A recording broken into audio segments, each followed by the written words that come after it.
University మంచి భవిష్యత్తు కోసం తెలుగు విద్యార్థులు ఇష్టపడే యూనివర్సిటీ. కాల్ 9059052378 9059052379. రైట్, ఇప్పుడు మనతో పాటు స్టూడియోలో ఉన్నారు డెవలప్మెంటల్ పీడియాట్రిషియన్ డాక్టర్ దీప్తిరాజ్. సో మేడంని అడిగి మన పిల్లలకు సంబంధించిన సమస్యల గురించి తెలుసుకుందాం. నమస్తే మ్యామ్, ఎలా ఉన్నారు? మేడం, పిల్లలు ఓవర్గా యాక్టివ్గా ఉండటం, హైపర్ యాక్టివ్గా ఉండటం, అసలు చెప్పిన మాట వినకుండా కంట్రోల్ లేకుండా ఉండటం, కొంచెం కాన్సన్ట్రేషన్స్ తక్కువగా ఉండటం, ఇవన్నీ ఏమన్నా పిల్లలో పెద్ద సమస్య అని అనుకోవచ్చా, లేదా ఇది కామన్ అంటారా? అంటే ఇది రెండు విధాలుగా కరెక్టే. అంటే 5 yearsలో పిల్లలు కొంచెం అల్లరిగానే ఉంటారు. అంటే ఈవెన్ బ్యాక్ చూసుకున్నా మీరు మన స్కూల్ టైమ్స్లో కూడా క్లాస్లో ఒక 7-8 మంది పిల్లలు ఇలా ఉండేవారు, బాగా అల్లరిగా, టీచర్ని ఎప్పుడు ఇబ్బంది పెడుతూ. బట్ వాళ్ళని మనం ఎప్పుడు పెద్ద లేబుల్స్ వేసి చూడలేదు, జస్ట్ అల్లరి పిల్లలు అన్నట్టు చూసాం. బట్ ఈ జనరేషన్లో దట్ ఈస్ ఇంక్రీజింగ్ డెఫినెట్లీ. అంటే అప్పుడు మేబీ క్లాస్కి ఒకరు అలా ఉన్నవాళ్ళు ఇప్పుడు క్లాస్కే ఒక 10 మంది ఉంటున్నారు.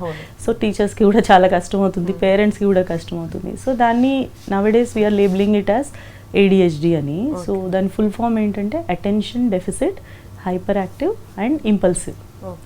So disorder, impulsive disorder. Basically వాటి వర్డ్స్ మీనింగ్ ఏంటంటే దేని మీద అటెన్షన్ లేదు, అంటే వచ్చు అన్నీ కానీ దేని మీద కుదరలేదు. ఒక టాస్క్ స్టార్ట్ చేస్తున్నారు, ఏదైనా గేమ్ స్టార్ట్ చేస్తున్నారు, 2 సార్లు ఆడుతున్నారు, దాన్ని అక్కడ విసిరేసి మళ్ళీ వెళ్ళిపోతున్నారు. డ్రాయింగ్ స్టార్ట్ చేస్తున్నారు, సగం కూడా కంప్లీట్ చేయట్లేదు, వెళ్ళిపోతున్నారు. అండ్ ఆర్గనైజ్డ్గా ఏ పని చేయలేకపోతున్నారు. Hyper active is like the వర్డ్లోనే ఉంది కదా, మొత్తం అన్నిటి మీద ఎక్కి దూకేస్తున్నారు, అన్నిటినీ డేంజర్ తెలియట్లేదు, వీళ్ళకి ఎక్కడ పడిపోతారో వీళ్ళకి తెలియట్లేదు, అందరినీ ఏమంటారు తోసుకుంటూ, అంటే పేషెన్స్ అనేది లేదు. అంటే ఒక లైన్లో నిలబడాలి అంటే దే ఆర్ వెరీ ఇంపేషెంట్, వాళ్ళని వీళ్ళని టచ్ చేస్తున్నారు. ఫిడ్జెటీనెస్ అంటాం, ఒక చోటు కూర్చో అంటే ఇలా ఇలా ఇలా మొత్తం కాలు పైకి పెట్టేసుకోవడం, కిందికి పెట్టేసుకోవడం అలాగా. అండ్ ఇంపల్సివ్ అంటే వాళ్ళు అన్నది జరగకపోతే వాళ్ళు తట్టుకోలేకపోతున్నారు, వెంటనే they are getting impulsive. So ఈ గ్రూప్ ఆఫ్ అన్ని కాన్స్టలేషన్ ఆఫ్ సిమ్టమ్స్ ఉంటే we can term as ADHD. But by definition before 5 years మనం లేబుల్ చేయకూడదు. ఎందుకంటే 5 years లోపు it is a natural trait. చాలామంది పిల్లలు ఇలా ఉంటారు, with age and their maturity they do settle. But beyond 5 years if this is continuing then and it is disturbing their performance, అంటే social and academic. అంటే ఫంక్షన్స్కి తీసుకెళ్తే వీళ్ళని చాలా ప్రాబ్లం అయిపోతుంది పేరెంట్స్కి, సూపర్ మార్కెట్ తీసుకెళ్తే ప్రాబ్లం అవుతుంది, లేదు స్కూల్లో టీచర్కి ప్రాబ్లం అవుతుంది, academic performance is getting bad. Only then we will call it as a disorder. లేకుంటే it is just like a trait, అంటే కొంచెం ఉన్నాయి లక్షణాలు బట్ అంత కాదు అన్నట్టు. బట్ ఈ జనరేషన్లో చూస్తున్నది మళ్ళీ లైక్ సేమ్ ఏంటంటే isolated environments and screens and no play టైంలో పిల్లలకి ఏం చేయాలో తెలియట్లా. ఇంట్లో కాన్స్టెంట్గా they are watching screens. So కంటిన్యూస్గా డోపమిన్ హైలో ఉంటుంది బ్రెయిన్లో. The moment screen is switched off మీకు ఏం చేయాలో తెలియదు, సో దేని మీద కుదురు ఉండదు. So both the cases are there. అంటే ట్రూ ADHD ఉంది డెఫినెట్గా, but most of the cases nowadays are because of the life style. And junk food is also adding a lot. Junk ఫుడ్లో ఉండే సబ్స్టెన్సెస్ వల్ల మీకు చాలా sugar which is very high, you will be very hyper active body. So most probably ADHD అనేది పిల్లలు పుట్టిన తర్వాత life స్టైల్ని బట్టి వస్తుందంటారా, లేకపోతే ఇది బై బర్త్ జెనెటికల్గా? లైక్ ఐ సెడ్, కొంతమందికి ఇట్ ఈస్ జెనెటిక్ వేరియంట్ అనేది ఉంటుంది డెఫినెట్గా. అంటే అంత పర్ఫెక్ట్గా ఉన్న సరౌండింగ్లో కూడా these children are extremely hyper active. కానీ by and large again the chunk is life style. If we modify their lifestyle, give them nice outdoor play, physical activity by WHO guidelines avaithe 2 to 3 hours in a day outdoor play. ఈ కాలంలో ఎంతమంది 2 to 3 hours ఆడుకుంటున్నారు? On an average 15-20 minutes is the average time. So 2 to 3 hours వాళ్ళు బయట ఉంటే వాళ్ళ physical energy అంతా drain అయితే there will be much calmer. So can we increase the outdoor play అన్నది అందరు చూడాలి. Sunlight exposure is one thing. Screens వల్ల ఏదైతే బ్లూ లైట్ ఉంటుందో that will disturb your sleep. So maximum ఈ ADHD పిల్లలందరినీ మీరు రివర్స్లో క్వశ్చన్ అడిగితే most of them sleep very late, 11 o'clock, 12 o'clock. So life style is all disorganised and lot of junk. అంటే అప్పుడప్పుడు తినడం ఇస్ ఫైన్. ఇన్ఫాక్ట్ పిల్లలు అనడం కాకుండా పెద్దవాళ్ళు పేరెంట్స్ అలవాటు చేసిన దానికి పిల్లలు అడాప్ట్ అవ్వడం వల్ల వచ్చే సమస్యలు ఇవన్నీ more or less I can say. But కొంతమందికి మెడికేషన్ అవసరం అయ్యే వరకు వెళ్తుంది, but that will be maybe like I can say ఒక 10%. Most of them will be good with nice behaviour therapy and techniques.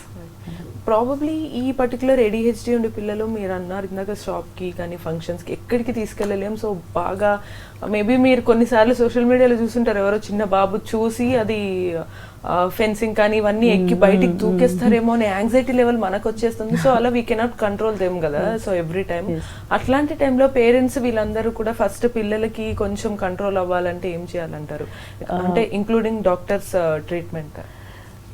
First thing like we already said physical activity must and should 1 to 2 hours. మీకు వీలైతే ఏదైనా swimming pool లాంటిది ఉంటే that is one very good activity. లేదు అంత facility లేదు అనుకుంటే cycling or simple skating or anything, climbing bars లాంటివి. వీళ్ళకి ఒక స్ట్రక్చర్ ఇచ్చామనుకోండి వాళ్ళు బెటర్గానే ఉంటారు. Second thing is patience building games ఇంట్లో. We have lot of games now. Actually మీరు ఇన్స్టాగ్రామ్ కానీ యూట్యూబ్ కానీ ఓపెన్ చేసి attention building games for kids అంటే you will get huge amount of games. So పేషెన్స్ని బిల్డ్ చేసే గేమ్స్ ఇంట్లో మీరు ఆడించవచ్చు. థర్డ్ ఏంటంటే giving them real time life activities.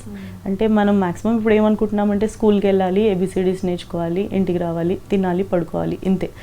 But మదర్కి కుకింగ్లో హెల్ప్ చేస్తున్నారా, సర్వింగ్ చేస్తున్నారా, ఇప్పుడు ఇడ్లీ బ్యాటర్ లాంటివి ఉంటే వాళ్ళ చేత వేయించొచ్చా, మీరు చపాతీస్ వీళ్ళ చేత చేయించొచ్చా, క్లీనింగ్ ఆఫ్ ద హౌస్ వీళ్ళకి చేయించొచ్చా, అవన్నీ వాళ్ళకి యాక్చువల్లీ ఇష్టం ఉంటాయి. But we don't give them. అంటే ఇవి మీకు అవసరం లేదు అన్నట్టు, మెయిడ్ చేస్తుంది ఇవన్నీ మీకు అక్కర్లేదు అన్నట్టు ఉంటాం. సో ప్రాక్టికల్ లైఫ్ స్కిల్స్లో చాలా కుదిరొస్తుంది పిల్లలకి. Apart from these 3 group activities, like పిల్లలందరినీ ఒక గ్రూప్ చేసి టర్న్ టేకింగ్, అంటే నీ టర్న్ వచ్చే వరకు నువ్వు వెయిట్ చేయగలగాలి. అంటే చాలామంది సింగిల్ కిడ్స్ కదా, సో పేషెన్స్ అనేది అసలు వీళ్ళకి ఉండదు, ఎవ్రీథింగ్ ఈజ్ దేర్ వే అన్నట్టు ఉంటుంది. సో ఒక గ్రూప్ యాక్టివిటీస్ క్రియేట్ చేసుకుని చేపించడము. అండ్ ఆఫ్టర్ దీస్ కొన్ని టెక్నిక్స్ ఉంటాయి, లైక్ ఇన్ ద హౌస్ మీరు బాగా డిస్ట్రాక్ట్ అయిపోతున్నాడంటే సింగిల్ రూమ్లో ఒక డిఫరెంట్ మోడల్డ్ టేబుల్స్ లాంటివి ఉంటాయి where he cannot go out of his way. 15 minutes task time పెడతాము. And small techniques will be there which will be taught to you. అంటే ఎలా టాస్క్ని break చేయాలి, రీఇన్ఫోర్సెస్ ఇచ్చి వీళ్ళకి ఎలా చేపించాలి, అలాంటివి. బట్ ఇవన్నీ దాటుకుని కూడా హీస్ నాట్ మెయింటైనింగ్ అంటే then we can give a behaviour training outside. Okay. So probably దీన్ని కూడా ఒకవేళ ఆఫ్టర్ డాక్టర్ని కలిసిన తర్వాత లేదా మీరు చెప్పిన థింగ్స్ ప్రాక్టీస్ చేస్తే కనుక సెట్ అయ్యే ఛాన్సెస్ ఉంటాయి డెఫినెట్గా. అండ్ ఆల్సో దిస్ అవుట్డోర్ ప్లేలో skin should be expose to the natural substances, water, sand, grass, ఇవన్నీ. ఎందుకంటే మన సోల్స్ అండ్ పామ్స్లో ఉండే అమౌంట్ ఆఫ్ ఏదైతే వాట్ డు యు సే బ్రెయిన్లో మ్యాపింగ్ ఉంటుందో దట్ ఈస్ హ్యూజ్. సో ఇవన్నీ స్టిమ్యులేట్ అయినప్పుడు దే విల్ కామ్ డౌన్. ఇక్కడ ఇవన్నీ ఒక సమస్య అయితే ఇట్లాంటి పిల్లలకి కొంచెం చదివించడం అనేది చాలా పెద్ద టాస్క్ అవుతుంది కదా. సో అలాంటి టైంలో ఇద్దరు టీచర్స్ కావచ్చు, పేరెంట్స్ కావచ్చు, కొంచెం విసిగిపోయే కోపం వచ్చి చిన్నపిల్లలైనా కొడుతూ ఉంటారు, లేకపోతే సీరియస్ అవుతారు. సో అది కరెక్టా, లేకపోతే వాళ్ళకి ఎలా గైడ్ చేస్తే కరెక్ట్ అంటారు? Definitely physical punishment is not going to help. అంటే ఆ టైంకి వాడు ఏమైనా రాస్తాడేమో కొట్టారని, కానీ హీ విల్ లూజ్ ఇంట్రెస్ట్. మీకు ఎప్పుడు కానీ స్ట్రెస్ పెట్టి మీరు ఏం నేర్పిద్దాం అనుకున్నా లాంగ్ టర్మ్లో అది గుర్తుండదు. సో షార్ట్ టర్మ్లో ఏదైనా చేస్తారేమో కానీ లాంగ్ టర్మ్లో. So less than 6 years actually academics నేర్పించాల్సిన అవసరం చాలా లేదు పిల్లలకి. In all the European countries ఎక్కడైతే మనం బెస్ట్ ఎడ్యుకేషన్ సిస్టమ్ ఉంది అనుకుంటామో వాళ్ళు అసలు 6 years వరకు ఏమీ స్టార్ట్ చేయరు, the reading and writing and all this. అప్పటి వరకు it is play based learning.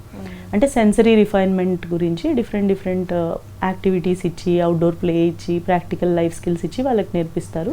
Just they will introduce the numbers and letters and all, కానీ ఇట్లా రిజిడ్ ఫార్మాట్లో ఏమీ వాళ్ళని చేయించారు. The child is very free to learn and by the time they are 6 they are very receptive. మన దగ్గర ఏమవుతుందంటే అన్ఫార్చునేట్గా it's become like a race. అంటే 2.5కి వాళ్ళు చదివేశారు, సో మన వాడు 1.5కే చదవాలి. But this is not going to help in long term. And ఈ ADHD టైప్లో ఉన్న పిల్లలకి it is even more difficult to teach.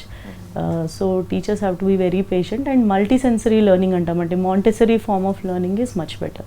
ఎందుకంటే వాళ్ళు ఆడుకుంటూ నేర్చుకుంటూ చదువుకుంటారు. అంటే కాన్సెప్ట్ని ఇట్లా రిజిడ్గా బోర్డు మీద రాసింది నువ్వు కాపీ చేయాలి అన్న టైం వెళ్ళిపోయింది ఇప్పుడు. If you teach like that no kid is interested.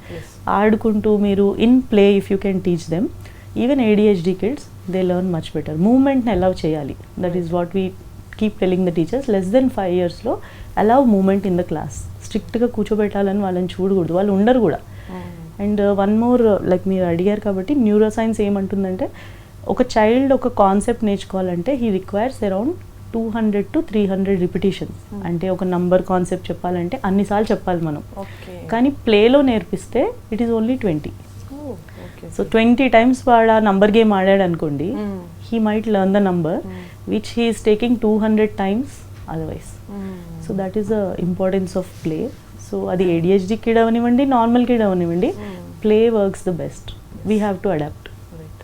So exactly play works the best and we have to adapt అనేది మేడం చెప్తున్నారు కదా. సో మనకి మన పిల్లలకి ఉన్న సమస్యలను అడ్రస్ చేశారు. ఇలానే చాలా ఇన్ఫర్మేషన్ తెలుసుకోవాలనుకుంటే కీప్ వాచింగ్ ఎ ట్రిప్.